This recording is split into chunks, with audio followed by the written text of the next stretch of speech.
Hey guys!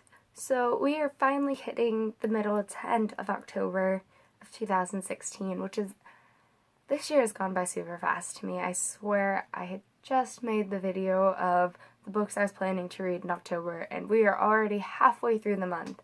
We are literally 2 weeks away from it being November 1st, and that is so surprising, meaning my birthday is next week, and that is like, oh my geez. But, so, given that we are so close to November and given all the stuff I've got going on for the next week, I thought I'd come in and share with you my plans for November, or aka NaNoWriMo, which is, if you didn't know, National Novel Writing Month, which occurs in November, sponsored by this nonprofit organization, NaNoWriMo, which supports the concept of people writing and expressing themselves. And actually I'll have a link below so you can donate to them so they can continue to do this. But, so through them, I've worked with them last year, and last year I entered in on day 3 of NaNoWriMo, and I kind of came in with this can-do attitude saying, yes, I can make this book, I can write 50,000 words and win this. By day 7 of my track, I had fallen way behind on my writing count, and it didn't work. I got through maybe 6,000 words by the end of NaNoWriMo. Didn't work out. I did a lot more book shopping than I did book writing at that month. And so I've come in this year with a completely different mindset, and I've actually planned it out this year, so hopefully I can make it through it. My goal for this is just, after last year, I got into this habit of writing, and I loved it, because I didn't really have a habit. I'd just write whenever it came to my mind, and past year, I actually had a process up until, I want to say, July, when work started getting busy, and I got done with school, and then, so, I want to use this year's NaNoWriMo, I'm saying that way too fast, to hopefully get back into that process of writing that I got into last year, while also halfway getting through a book, because I feel like 50,000 words is not fully a book to me, at least for the idea that I've come up with this year. So this year, my idea is completely different than last year. Last year, it was kind of a romance novel at the same time. It was a young adult book, but last year, it was a main focus of getting to that romance point and seeing all of the trials that she went through to get there and fall in love. And honestly, by the end of it, I didn't even like the book that I was writing. And so this year, I feel like it may end up the same, it might not, because I have been sitting on this book idea since about May, because my best friend's dad put this idea into my head, and now it's kind of stuck there. And it kind of appeared in my dreams as well, so that's the mix here. It was a mix of a dream and like a concept put into my mind by somebody I absolutely care so much about.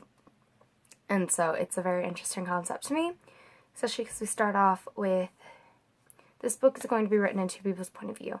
One is Sebastian and one is Ariella.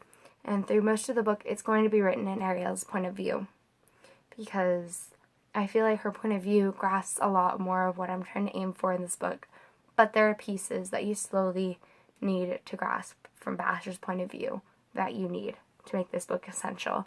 And so hence why I'm going to be doing half and half for this book. And this whole thing starts off with Ariella is going to be a brand new girl moving up from San Diego up to Washington, where I actually currently live, and I kind of felt like it more hit home because I know I can understand the school surroundings, because these girls and boys are all in high school in this storyline, and it's a lot easier for me to describe it and explain it if it is something close to home. And so, yeah. But Ariella is the new girl from San Diego, and from the moment she walks in through the door, she can tell you she did not fit in to that school, except for with one kid, and his name is Bash.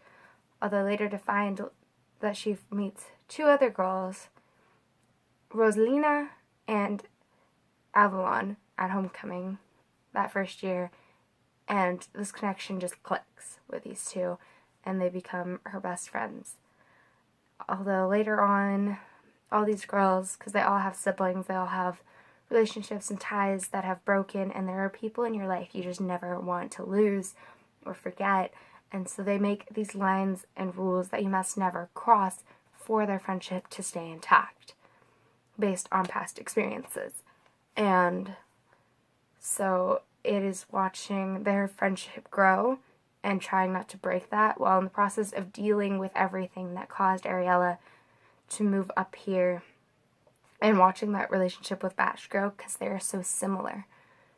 Because they're both known for the people who don't go to class, that punk rock, studded boots type look and leather jacket, and that's exactly who they are. And it's trying to learn to accept the world and the two outsiders for who they are. And so, yeah. And hopefully I can make it through the 50,000 words this coming month. I've started off with an outline, so I'm not headed into this blindly, and I've been through it once before, so I know what it's like. And so hopefully I can make it through that, and I also see. And I'm planning to make like a weekly update on this, probably on Saturdays, given those are my normal days off during the week from my job. So I plan to make like a weekly update of how I'm doing in that process and how many words I've gotten so far.